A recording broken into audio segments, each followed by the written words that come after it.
Matches. where you match. Yeah, right? there was an app that does that. Yeah, I remember. I wish I had remembered it because it's like, yeah, that would have been super helpful. right. I should still look it up. Like, Yeah, I because just forgot about it. if you know that it's only going to tell the matches, you can dig right down deep into the most disgusting parts of your brain Yeah. and put that in there, and Yeah. only if it matches will your partner find out. Winners use drugs.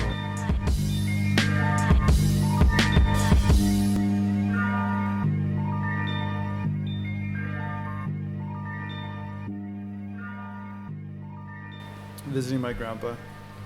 But why did he have pink eye? Like, this is the thing. I don't know. I mean, you got to go to the doctor when Mhm. you're 98 years old, right? A lot.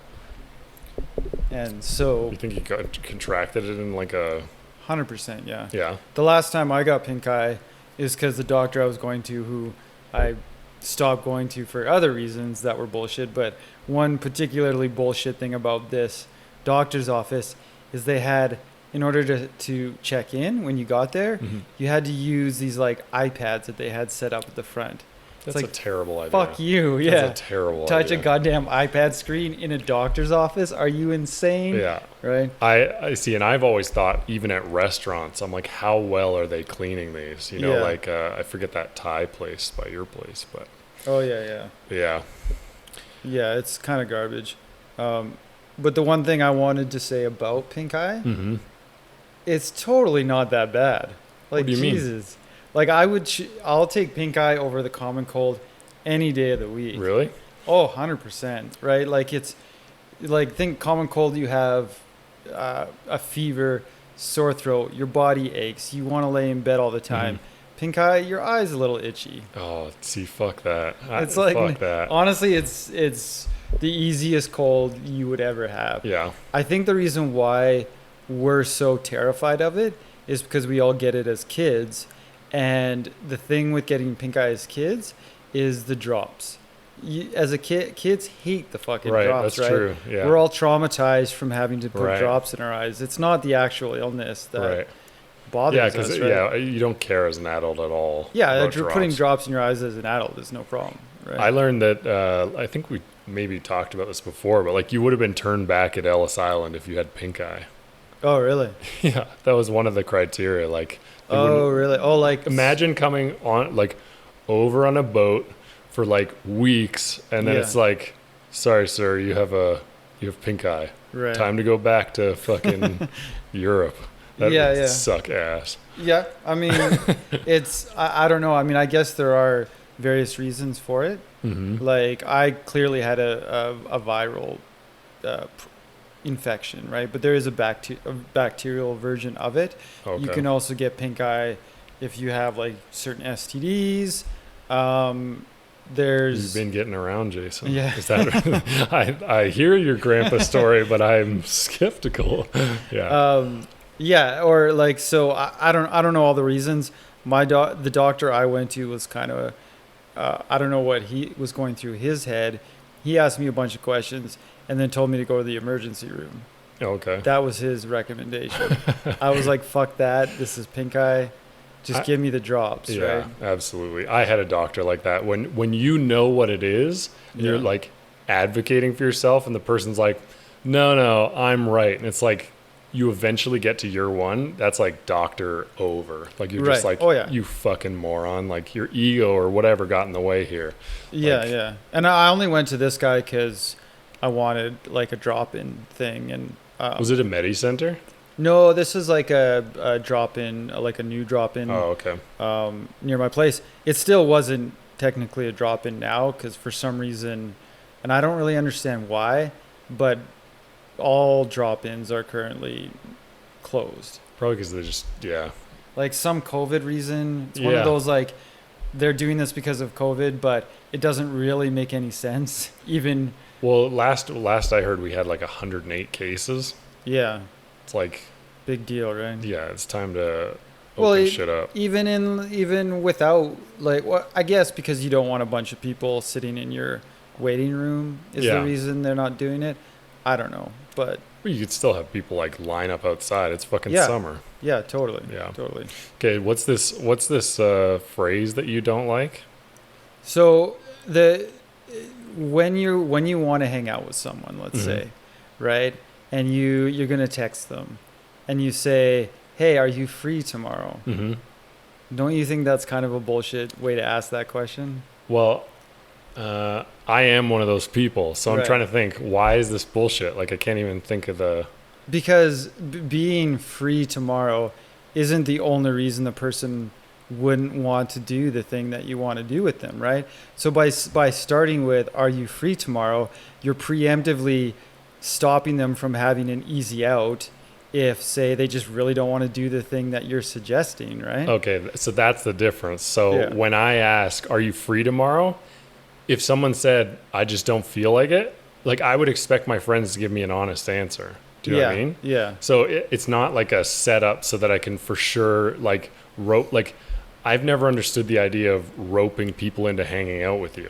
Yeah, but "Are you free tomorrow?" to me seems like it's a rope, right?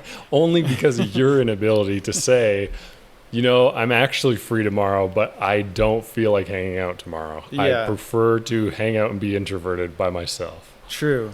But I think it's just like, why not just say, like, say you want to go to the movies tomorrow with someone. "Hey, you want to go to the movies tomorrow?" Why do you start with "Are you free tomorrow?" That doesn't, right? Like I think the phrase "Are you free tomorrow?" It's okay for situations where you need a favor. Okay. Like, "Oh, I need you to help me move. Are Right. you free tomorrow?" See, that would be a rope bullshit to me. If someone said, "Are you free tomorrow?" Can you help me move? And like, then I said, "Yeah, I'm free." And then they were like, "Can you help me move?" It's like, fuck you. Like, that's a setup. Like, if the person is setting you up to say yeah and Yeah. then hit you with another question, that for sure is bullshit. But I never have used the phrase that way. Like, I'm always like, "Are you free tomorrow? Do you want to X?" Yeah, but to me, it's like that when you say that question, it's like it's an either or question. You're either free or you're not free, right? Mhm. That there's more when it's just a casual hangout. There's more variables that need to be asked, right? Right. Like, do you want to do this thing, right? I think it's because it feels weird, or it feels more difficult to say the thing that I actually want to do. Yeah. Like, do you know what I mean? Like, when I go walking, that's obviously an easy one. But like, if I was like wanted to have a like, let's watch a documentary, I would have such a hard time pitching that in the like. What do you mean? Just, "Hey, you want to come over for a doc?" Because it just, I can't. I'm telling you, it's something different in my brain. It seems way more difficult to do. Yeah, one of the issues for me, and I don't know if this is like an introvert extrovert thing. It's like if I'm at home by myself, that doesn't imply that I'm free, right? Right. Because one thing for me is I'm never bored. In fact, the only time I'm bored is when I'm doing something that wasn't my choice, Right. right? It's Yeah. not like I'm sitting at home and doing nothing. Yeah. Yeah. Right? Like if I have a free day, I have all of these things that I could do, right? So it's almost never the case that I'm free. It's always a case of, do I want to give up doing something tomorrow to do this other thing Right. that would be more enjoyable? Right? I've honestly never thought of it, but I guess now I will. I'm gonna. Well, like, does changing it to "What are you doing tomorrow" change it? No, Because it's the same thing. It's the same thing. It's Right. like, do I have to now tell this person the thing that I'm doing? Well, why is it so difficult just to say no? I'm not actually. You don't Yeah. have to explain to me what you're doing. True. Like just say no. I'm not actually. It's a pointless gripe to make. Like that's such a. I know, but like that's a perfect white lie situation. I don't care if you lie to me, and you stay home and you do fuck all. Yeah, Like, it's- yeah. But it's like Just say no. Like if a friend keeps inquiring, like I don't know, I would be ditching that friend. No, but it's for me. It's not even just about that. It's also about using language correctly, right? Like another one that bothers me is like, let's go back to the moving thing, right? "Hey, do you want to help me move tomorrow?" Right? Mm-hmm. Everyone would say that and not think twice about it. Yeah. But no why, one wants to. wait a sec. I'll help you move. Why do I also have to want to help you to move? Does desire need to be a part of this? Right? Can't we just accept the fact that yes, helping you move isn't going to be fun, but I'm willing to do it because I'm your friend, right? Yeah, but do you want to? I get why it's do you want to? Because Why? it'd be like, no, I don't. I had back surgery yesterday. Yeah, but it's in all cases I don't want to help you to move because I wouldn't, it's not like I would just choose to, I'm not going to go walk down the street looking for people who are moving and helping because it's something I enjoy doing, right?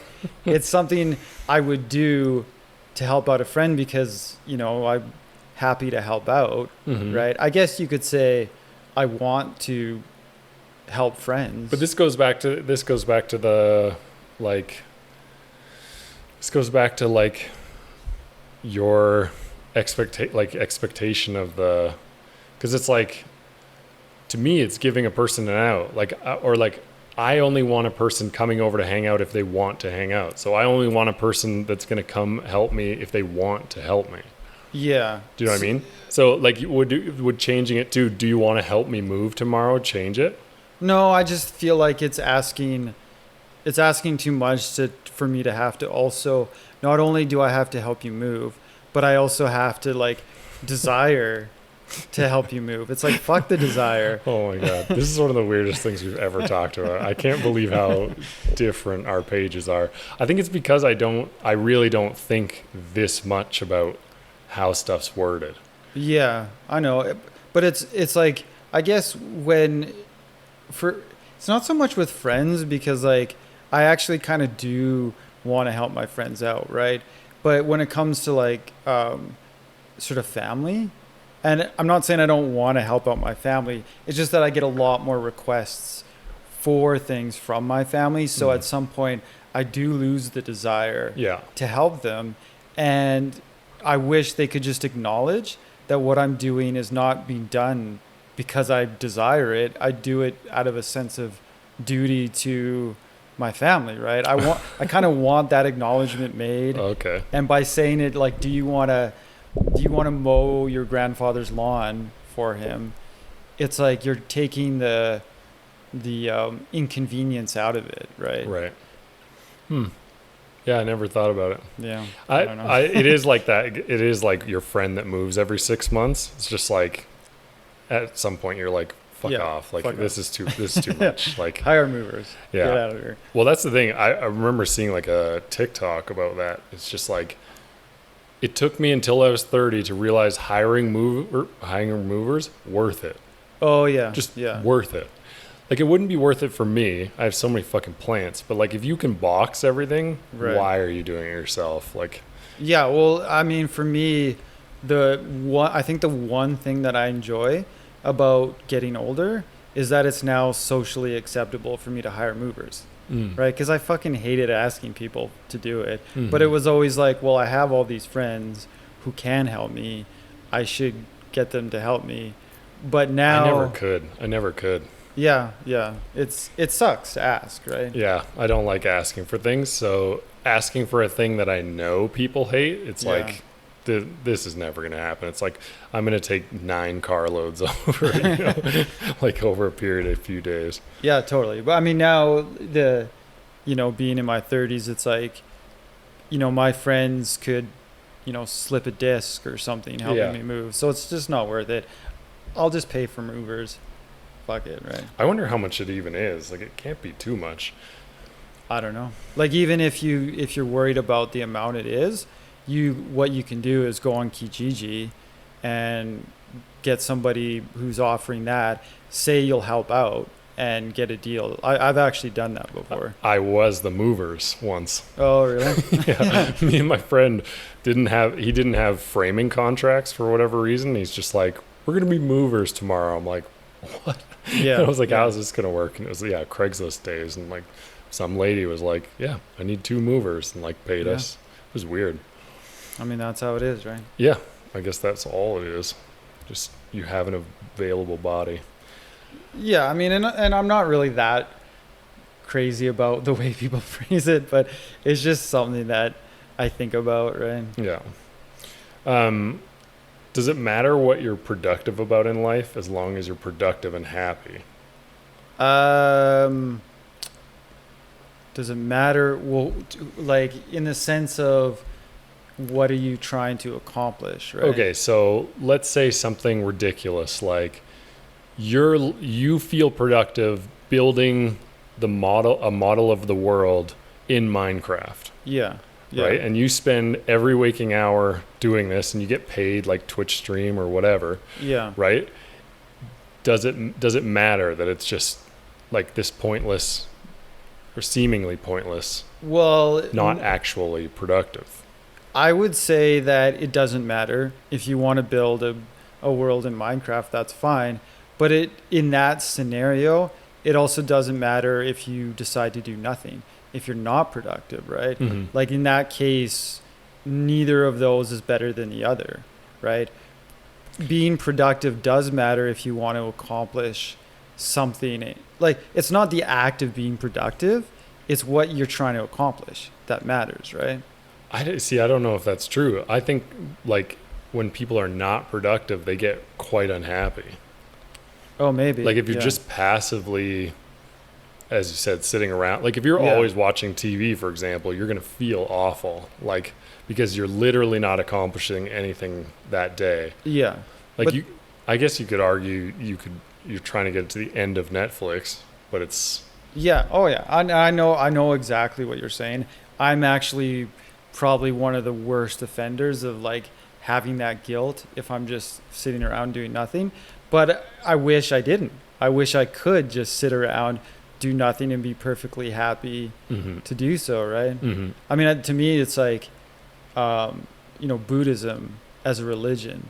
That's exactly that entire religion is just about teaching people how to sit around and do nothing and not feel bad about it, right? yeah, being mindful and all that. Yeah. So I don't. So yes, that definitely I have that psychological issue with being lazy, but I don't see anything rationally or objectively wrong with doing nothing, Right. right? Yeah, except your waste, like it's that whole wasted potential quote. Yeah. Like if you're not, I don't know. I don't even remember why I had this question in here. Like it's been so long since I came up with it, but Yeah. I do remember being desperately unhappy when I wasn't working towards something. Do you know what I mean? Yeah. So like Yeah. just watching like when I first moved to Edmonton, I lived in a closet.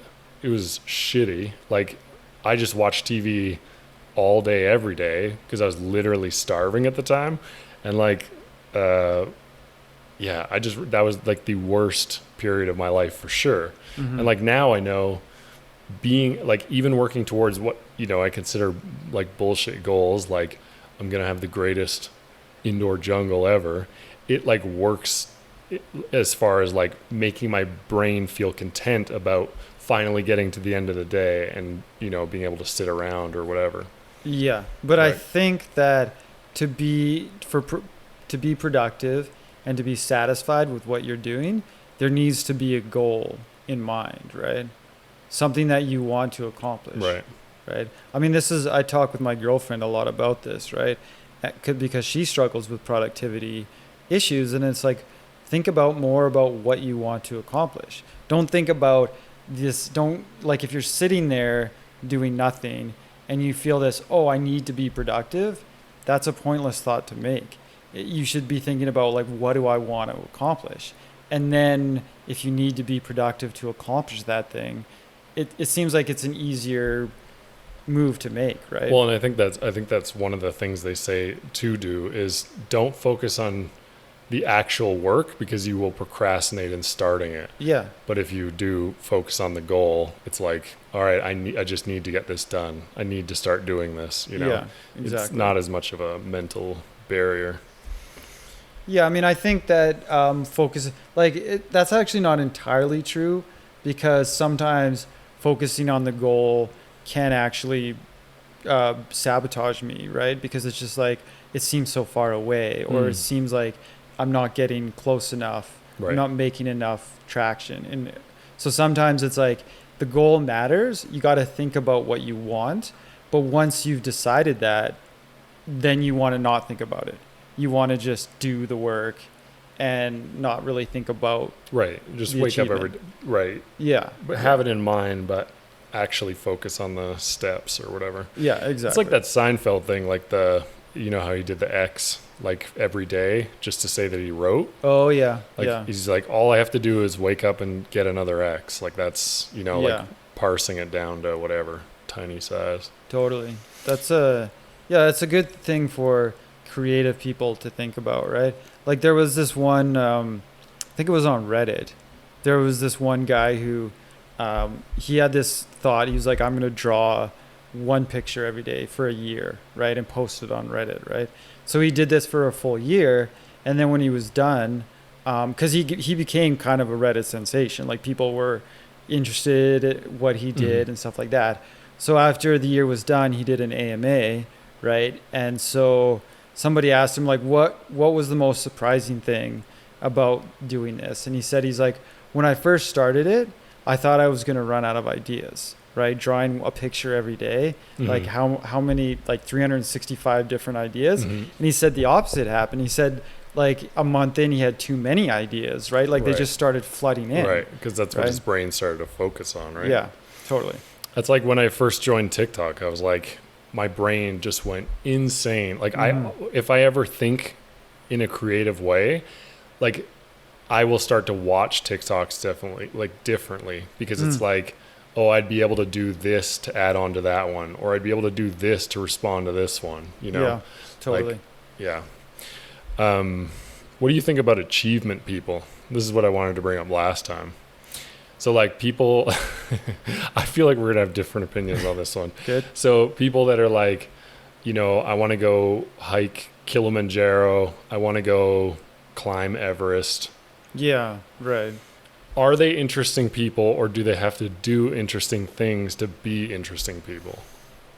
I don't know. I don't know what, I don't know if it necessarily matters. That particular personality characteristic matters in making a person interesting or not interesting, right? I find them so boring. Like this is really? why I have the question. Yes, it's just like I don't care when people come back from trips and tell me about their trips. Yeah. Like yeah. it's like I don't care. Like it's not a.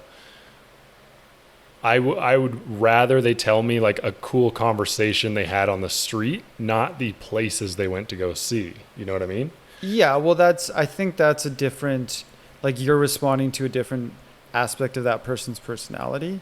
Like I've done things like that. Like I did these cycling tours where I did like a thing called the Golden Triangle and stuff like that. And when I did this Golden Triangle, I didn't tell anybody.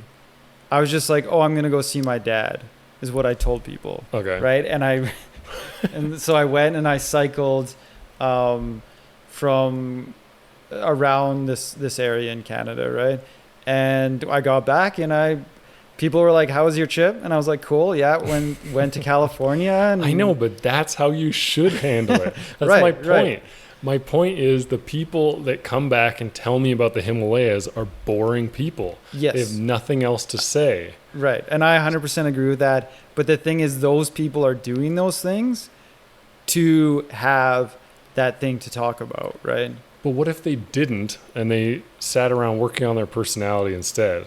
Yeah. Oh, yeah. No, I 100% agree. I hate hearing about people's travels, right? And I hate when it becomes the worst is when it becomes a competition, right? Yes. Like, oh, you went to this place, I went there too, and I got to do this, and I talked to these people. You know, we didn't do the tourist thing. Yeah. That's always a special thing for people, is they get away from the mainstream tourist taps. I didn't go right? to the resort. Yeah.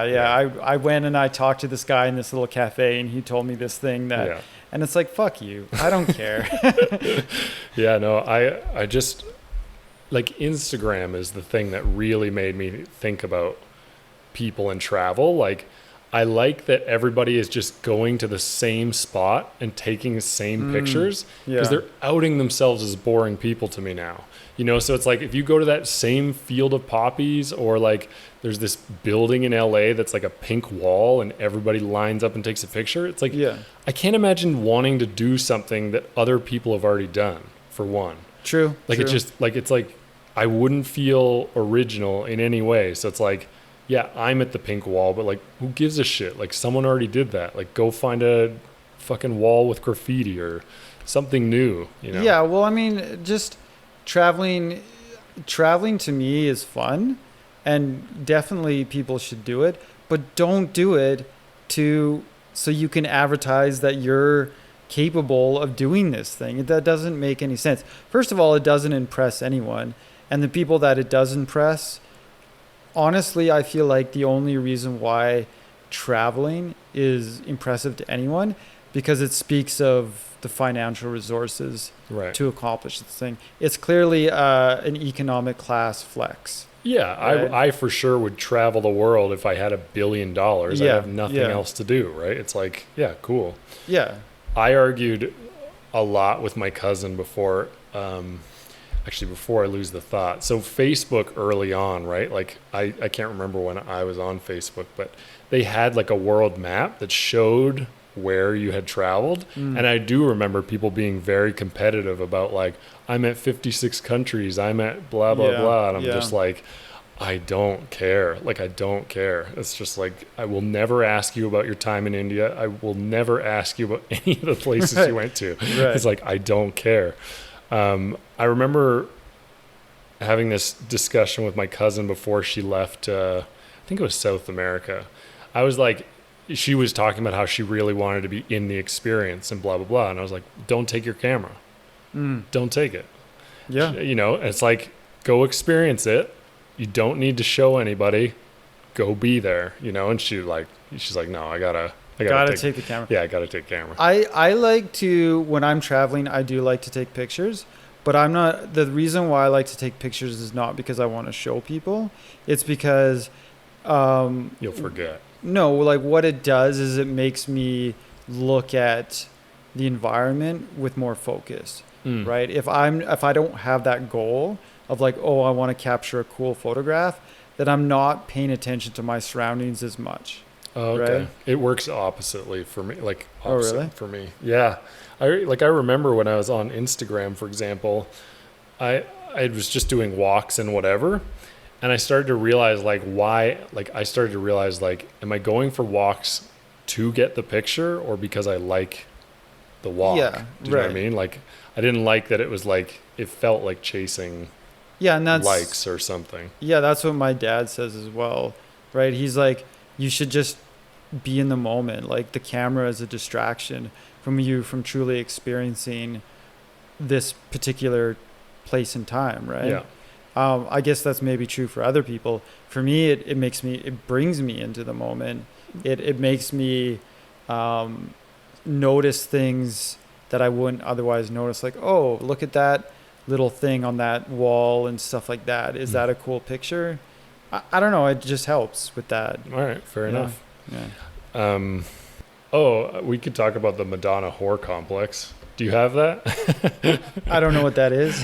That's the like a person like myself, if I get in a relationship with somebody, it's like as I get closer emotionally to the person, the less I can treat them like the way I would like to in bed.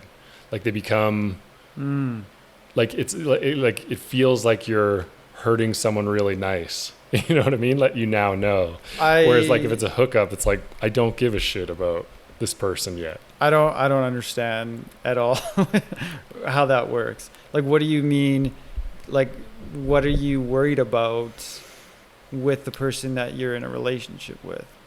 Like I don't know. You can't treat them as, I want to use the word poorly, but I don't want to say poorly, because even if you're having a hookup, you don't treat them poorly, but it's different because it's like, I don't know, you don't know them. Yeah. you can say horrific things and it may or may not land, you know. Whereas like when you're trying to, you know, 6 months into a relationship, you know, call your significant other like a dirty whore in bed. It's like, Right. this is like, it's hard to like psychologically get past the part where you're like, this is the same person that made me coffee this morning, you know, like, and is really nice to me. Yeah, but I think the point is that when you call your LTR, long term relationship person, a dirty whore, it's like you don't really mean it, right? No, I know, but it still feels different, like wrong to do. This is why I wrote this down, because I was like, this is like, I don't know many people that it's not true for. Do you know what I mean? Yeah, yeah. I mean, I feel like when it's someone that you're in a relationship with, I think it's easier to do that sort of thing because you know their boundaries, or at least you've discovered their boundaries, right? So like, if I know my girlfriend is okay with me calling her a dirty whore, I'm more likely to do it. But a casual hookup, maybe me saying that is gonna fuck with them, right?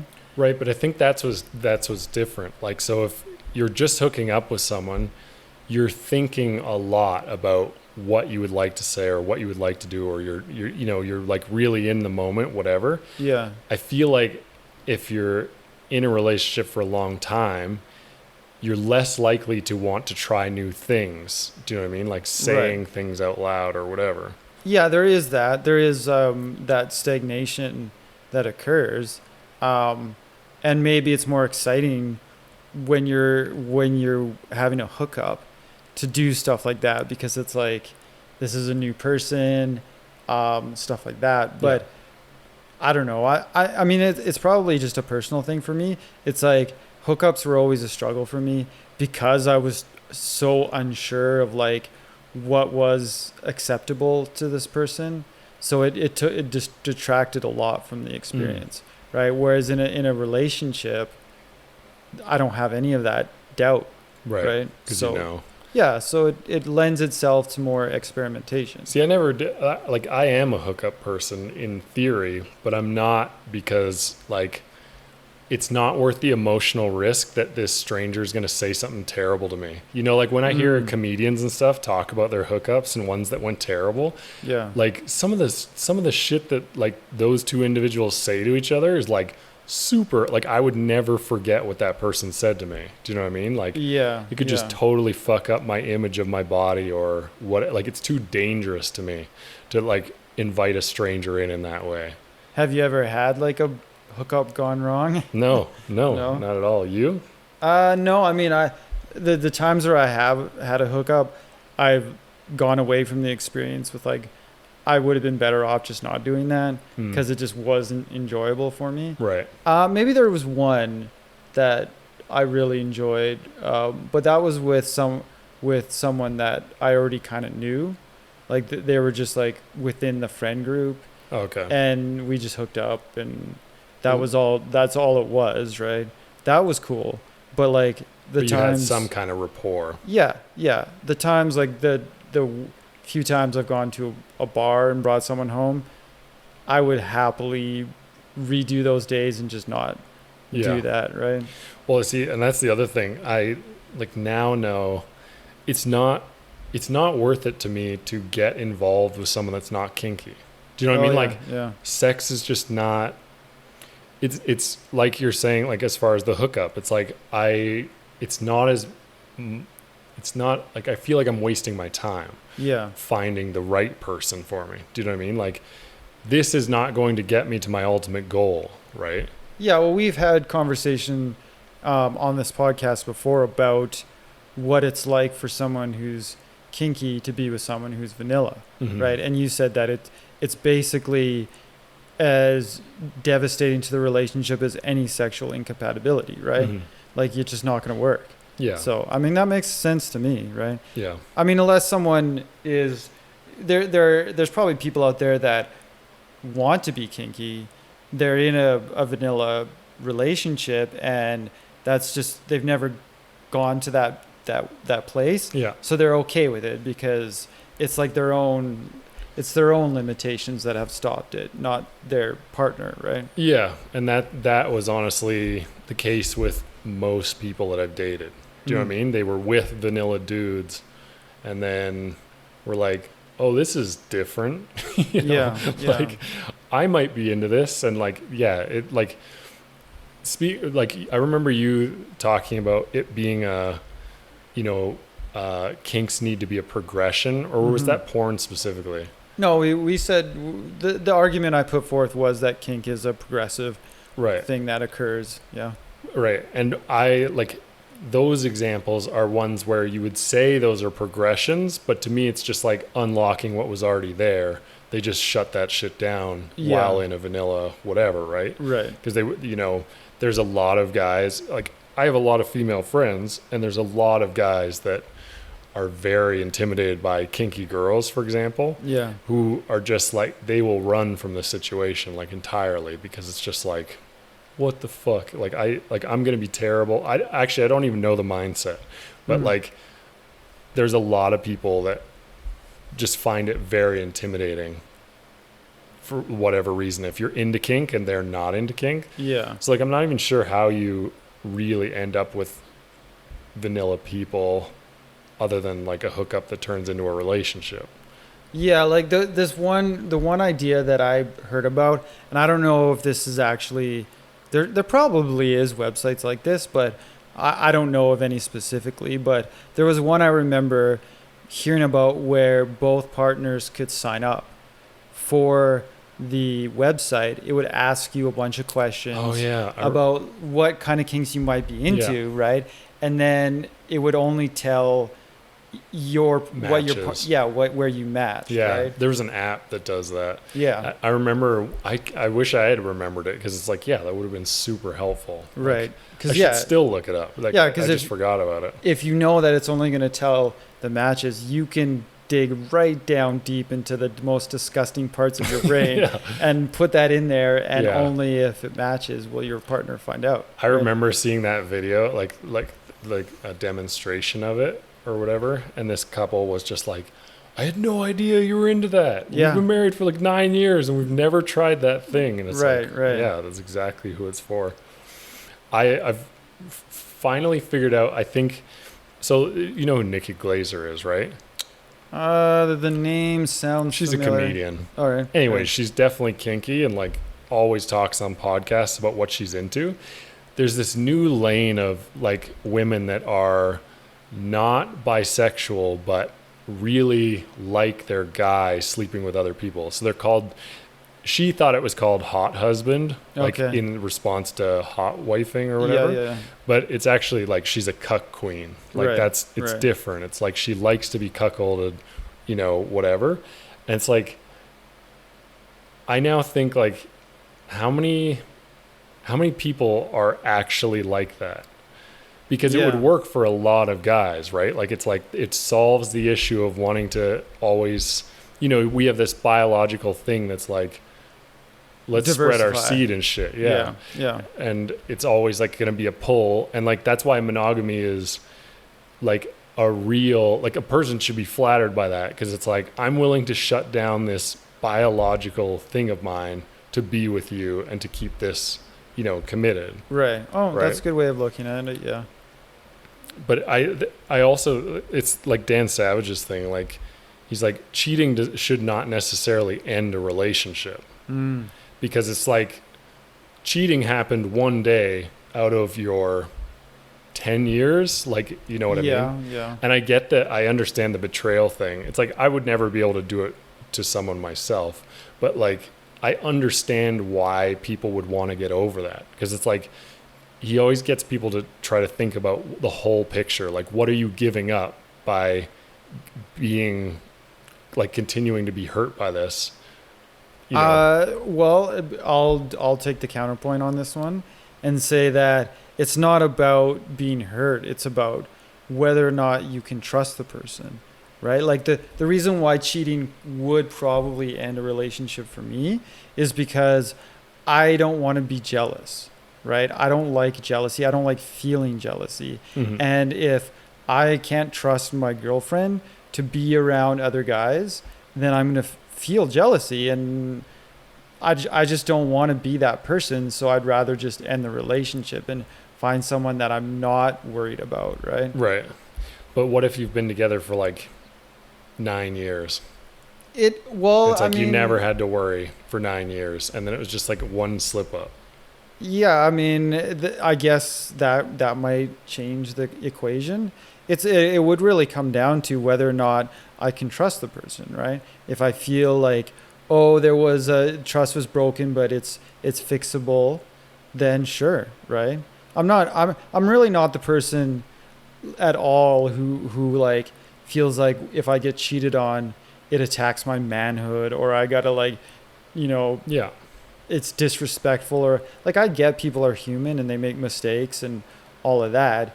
It's like I said, it's more about how much can I handle, right? And if I don't think I can handle it, then I'm gonna Does leave it. So here's another question for you. Does the distinction between emotional cheating and just sex matter to you?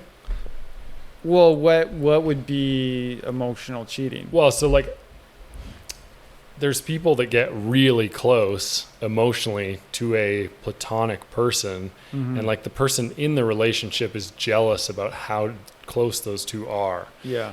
I mean, it's usually women jealous of a guy getting close with a girl, even though the guy says over and over it's platonic. Yeah. There's like a jealousy around it. Like it happens a lot on that fucking terrible show I watch, Temptation Island.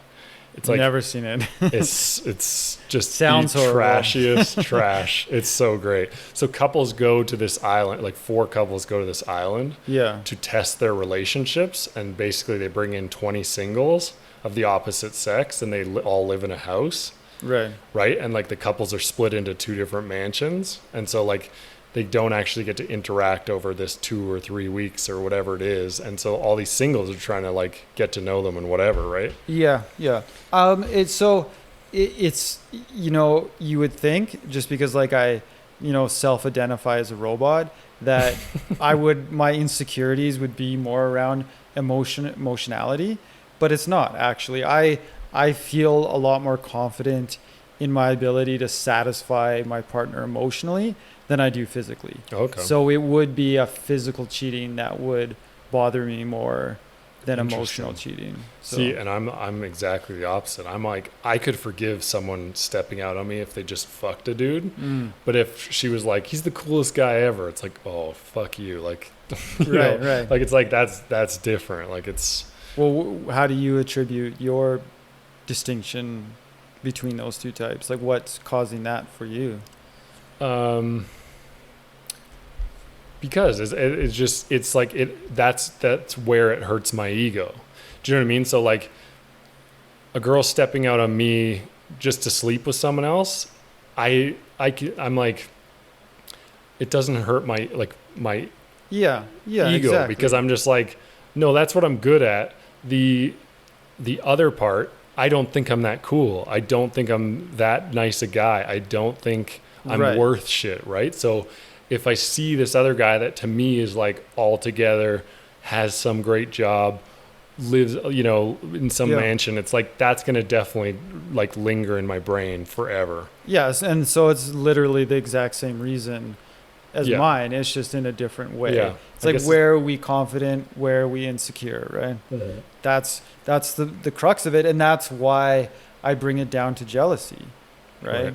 It's like I'll be insecure. My jealousy will come from my insecurity, and so I try to avoid that as much as possible. Right. I don't want to make decisions in life that come from a basis of insecurity. Right. Yeah. See, do you have full trust generally with your partners? Yeah. Well, I give them that. That's like the thing that it's like, here's my trust. Until you break it, you have it, right? Yeah. Because I noticed that like on this Temptation Island thing, like the partners that had been cheated on prior in these relationships, like almost always really couldn't get over it. Yeah. Like they really couldn't get over it. Like now when they're seeing their partner even like talking to a girl or whatever in these like little clips that they get to watch, Yeah. it just like sends them like over the hill. Like they lose their minds and they're just like, well, he's already cheated, like Yeah. Yeah. that kind of shit. Yeah. I don't know. I don't trust people in general. Like I've learned this, like I always said I trust people, but I really don't trust people with anything. So I don't honestly know. I can't accurately gauge if I fully trust or I don't care. Yeah. That's a tough distinction to make. I'm not sure either. I mean, for me, it's definitely, it's like, it's just, I need there to be trust because otherwise I'm going to spiral. Right. So I have to tell myself, you should be trusting this person so that I don't let my emotions take over. Right. I guess it is trust. Like, because ultimately I know that if this person cheats, it's like, I know how I'll handle it. Like you, it's just like, well, it would be over. Yeah. Yeah. Like I can do better than this. Like if you're cheating on me in the first like 6 months of a relationship or whatever, it's like, I'm out. Right. It would be more difficult if I had known the person for like 5-10 years, etc. Right. And it's like, there'd never been that's when I would have to think I can't just throw out all of the good shit just because of this one bad thing. But then I also have to question, it's like, why can't you, like, what are you throwing out? Right. Like you still had that time together. It's not like that time is going to be taken away from you. Right. Right. But it's kind of like it took you for fucking ever to find a person this good that you could live with for 10 years or be with for 10 years. Yeah, maybe. Or maybe it's not the case. Maybe there are a lot more soulmates out there for you and you're missing out on another one. Right. Yeah. We've talked about this before, but like I feel like I'm already looking for a tiny percentage of women. And so it's like I have to factor that in. Most women I find boring. Do you know what I mean? Yeah. Well, I mean, I would probably like challenge you on that and say that like you are not that special, that your potential soulmate is probably not that special and unique either, right? But it does feel like dart throw. Like it really feels difficult to find each other. Do you know what I mean? Yeah. Because it's like you might have perfect soulmates, but you might not be on the same websites or the same dating app or and that's why you're in a relationship for 5 years with someone and things are starting to not go so good. That's why it might be a good idea to go back out into the world and see what else, because maybe that other person that you were just missing because they were on this website and you were on that website, now you guys, the stars are aligned and you meet, right? Yeah. I realized I'm now talking like lots of women in terrible relationships. Like they're so fearful that they're not going to connect with someone else. They don't leave their asshole boyfriend, Yeah. Well, and I mean, it's the same thing with the whole poly thing, right? Where it's like, there's people who are in these sort of long-term relationships and they say, hey, I'd like to try, dating other people. Right. And I always have to question that. It's like, why poly versus serial monogamy? Why not just break the relationship off and go date someone else? Why do you have to keep that relationship going while you look around for someone else? Like, what's the advantage to that, right? Well, I think it's like it's a Band-Aid solution. Like it's harder to, I think we talked about this before, but it's harder to just break up and say, I want to date other people. Yeah. Like it's easier to say, hey, I think I need to be poly. Will you be poly under duress? Right. And the person like, what are they supposed to say? Like they have to agree or it's just over, So that's why you get a lot of poly under duress. And then after a year, it's like, they split up because it's like they find new partners or whatever. Yeah. And that's my ultimate fear with polyamorous relationships is that it's not genuine. It's not born out of a genuine, I'm not a monogamous person, I need multiple souls around me. It's actually born out of a dysfunctional relationship that should just be put out of its misery, right? Generally, yeah. I mean, there are scenarios in which I think it can work, but like more often than not, I see what you're talking about, like where this is a lot of people that are not very emotionally intelligent and they're not very good at relationships. Do you know what I mean? Because it's like any poly group I've ever gone to, I've felt like there's a distinct lack of maturity. Like I know like it's that whole thing that we always talk about where people are professing, you know, we're the best at communication. We're the best at communication. So they're going to be the worst at communication.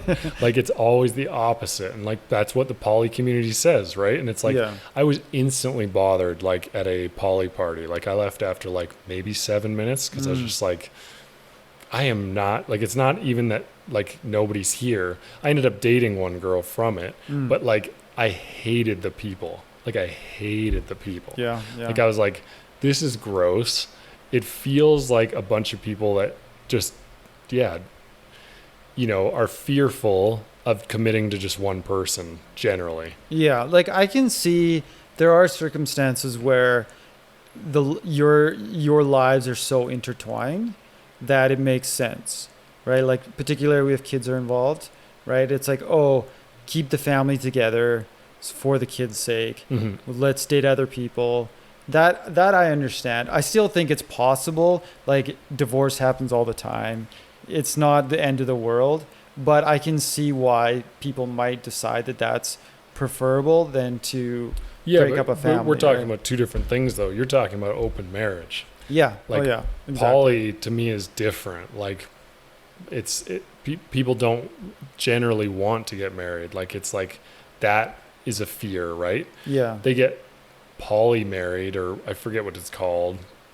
I have no idea. Anyways, it's just like I don't know. I could go on forever about poly. I'm very judgmental, but no, I am too. But I mean, like I want it to be authentic, right? I do actually want to think that there are people out there that can date multiple people at the same time, and it all just works in one big happy, you know, triangle or pentagram or whatever it ends up being, right? Do you know what what I would like to see is statistics on lifespan though, because they say like breaking up with someone is like one of the like worst things you can do as far as longevity goes. Like it just like hurts you, right? Like right. And so I always wondered if when you're in a poly relationship and you're breaking up with people and whatever, if it doesn't really matter because you're never really alone. Yeah. Like how that has an impact or not on your mental and physical health. Yeah, that's cool, I think. Like, I don't know. I guess it would also, one of the things for me is like, to me, it seems like there's more effort required when you're in a like paradoxically even. Like you think, the appeal to me would be like, oh, I can be in this relationship as like a secondary or something, and I just don't have to put as much effort, right? Because there's someone else doing all this. I can just swoop in one day a week and have my fun and leave, right? Yeah. Like that seems kind of appealing. Yeah. But I feel like there's this, it would spark this like competitive thing where I'd actually have to put more energy in because I now have to set myself apart from the other dudes that would be dating this girl, right? Oh, okay. I never thought about that because I was two people's seconds at and it's exactly what you said. I was like, I feel no stress. Like normally when I get in a relationship, I feel stressed about, like pressure to do certain stuff or be someone or, be a good boyfriend in this way and this way. Right. When you're the second, it's like, yeah, who gives a shit? Like she's gonna you don't get emotionally dumped on. Like she always goes to her main partner, right? And like I always set it up as don't ask, don't tell, because that to me is like prime, because it's like I don't want to hear about the other partner, so they're also not complaining to me about their other partner. Do you know what I mean? Yeah. And so then it literally stays fun every time. I mean, that doesn't seem so bad.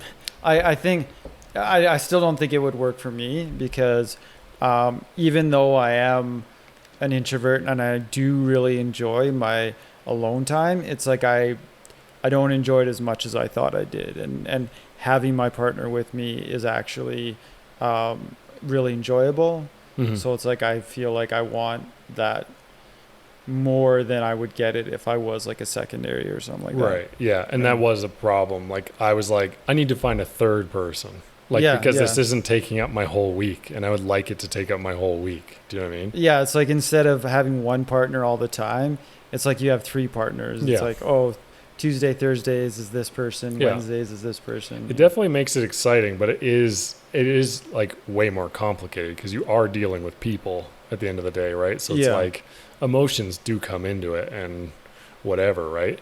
Like it would freak, like for example, if my partner started talking about how they wanted to leave their other partner, I would panic. I'd be like, I hope you're not thinking I'm going to be your main partner. Oh yeah. Do you know what I mean? It's like, totally right. like this arrangement works because like I didn't want more than this with you. Yeah. Right. The moment you're like thinking I'm better and you want to, you know, like now you see yourself with me, it's like, oh fuck. Like that would have to be like a real conversation where it's just like, okay, but well, that's why I'm going to be a different person. Yeah. That's why when you watch, I mean, the most amount of experience I've had with poly is like YouTube videos or something, but they always say like communication and honesty and all of those things are so key in there. Cause like, yeah, you have to be able to say to that person, listen, I don't want any more out of this relationship than what we currently have. So if you're breaking up with that person, you can't lean more on this relationship. Yeah. Right?